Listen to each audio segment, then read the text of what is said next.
புரட்சியாளர் டாக்டர் பாபா சாஹேப் 69வது நினைவு நாளில் பள்ளிக்கரணை பகுதியில் சிறுத்தைகளின் சார்பில் மாலை அணிவித்து மரியாதை செலுத்தினோம். எங்களுடைய கட்சியின் முன்னாள் பொதுச் செயலாளர் அண்ணன் சூகாவி அவர்கள் ஒரு சில நிமிடம் புரட்சியாளரை பற்றி உரையாற்றுவார்.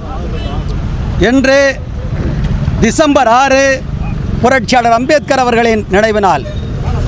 இதே நாளை தேர்வு செய்து RSS கும்பல் வேண்டுமென்றே உள்நோக்கத்தோடு இந்தியாவை மக்களிடையே பிளவுபடுத்துகின்ற அந்த முயற்சியை மேற்கொண்டு சிறுபான்மை மக்களாக இருக்கிற இஸ்லாமிய மக்களை இரண்டாம் தர குடிகளாக நடத்துகின்ற முயற்சியில் இந்தியாவுடைய வரலாற்று சின்னமாக இருந்த பாபர் மசூதி இடிக்கப்பட்டது.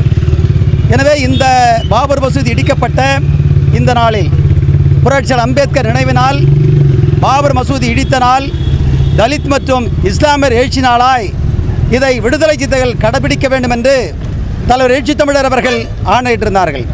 தலைவர் எழுச்சி தமிழர் அவர்களின் ஆணையை ஏற்று விடுதலை சிறுத்தைகள் இந்த பள்ளிக்கரணை வளாகத்தில் புரட்சியாளர் அம்பேத்கருடைய திருவுருவ சிலை கம்பீரமாய் அமைக்கப்பட்டிருக்கிறது.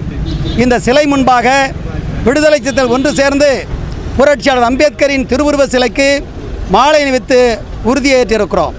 இந்தியா வேற்றுமையில் ஒற்றுமை கொண்ட நாடு, பன்முகத்துவம் கொண்ட நாடு, இங்கே மதசார்பற்ற நாடு. இந்தியாவில் ஆளுகிற அரசு மக்களுக்கான அரசாய் செயல்பட வேண்டும் ஒழிய மதம் சார்ந்த அரசாய் செயல்படக்கூடாது.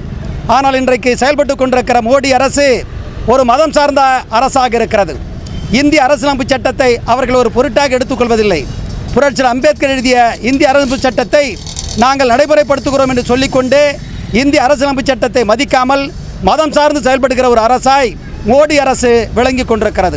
இந்த நிலையில்தான் தலைவர் எழுச்சி தமிழர் அவர்கள் இதை அம்பலப்படுத்த வேண்டும் என்கிற வகையில் தலித் மற்றும் இஸ்லாமியர் ஒற்றுமை நாளாய் கடைபிடிக்க வேண்டும், புரட்சியாளர் அம்பேத்கர் எழுதிய இந்திய அரசியலமைப்பு சட்டத்தை பாதுகாக்க வேண்டும் என்று சொல்லி தலித் மக்களும் இஸ்லாம் மக்களும் ஒன்றுபட்டு நிற்க வேண்டும், அதற்கான உறுதிமொழியை விடுதலை சிறுத்தைகள் ஏற்க வேண்டும் என்கிற நிலையில் இந்த உறுதிமொழியை நாங்கள் இன்றைக்கு ஏற்றிருக்கிறோம். தலைவர் எழுச்சி தமிழர் அவர்கள் ஆஸ்திரேலியாவில் இருந்து கொண்டு அங்கிருக்கிற உலகம் முழுவதும் இருக்கிற வம்சாவழி தமிழக மக்களுடைய மாநாட்டில் பங்கேற்று அந்த நிகழ்ச்சியை நடத்தி கொண்டிருக்கிறார்.